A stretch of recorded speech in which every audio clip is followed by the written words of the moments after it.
You know, my ex is whatever. He ain't getting my house again. Ain't nobody gonna get my house again, right? We see so much of this unhealthiness, but yet the desire and the longing to have somebody hasn't changed. I once was on staff at a church, and I had an 80-year-old guy and two 80-year-old women were fighting over this guy. I guess he was still breathing, I guess. And they were fighting over him, and I laughed. I'm like, seriously? At 80, haven't you given up on love? At 80, or you're just like, listen, I'm just glad to get in here today, right? I mean, are you seriously? That's your biggest concern is love at 80? Aren't you really mainly concerned if your legs are working still and your arms are working? And no, love has no age limit. People can still fall in love and desire it and not to be alone. So I get it. So singles today, 54% plus, I think it's closer to 60 now. 18 to the grave would like to be married. Or in the church. 99.9% want to be married or remarried.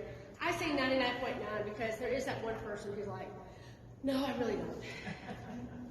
And I go, good, they go away. No.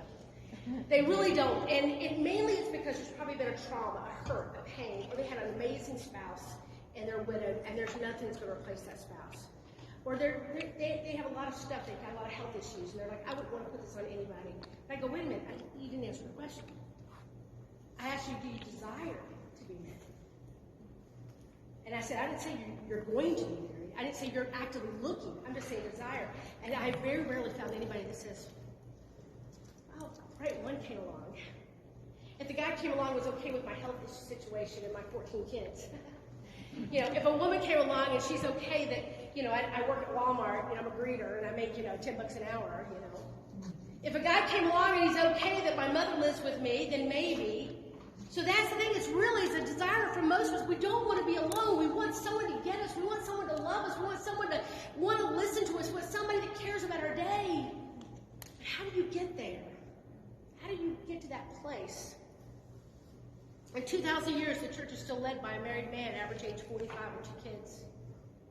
And he doesn't get up on Sunday morning and go, I'm going to get up at church this Sunday and I'm going to purposely teach a sermon that's going to make all single people feel bad and make you leave. He gets up and he teaches what he knows. So I have learned with my pastors, as much as my pastor doesn't understand or get me, I'm a part of the solution to help him get me.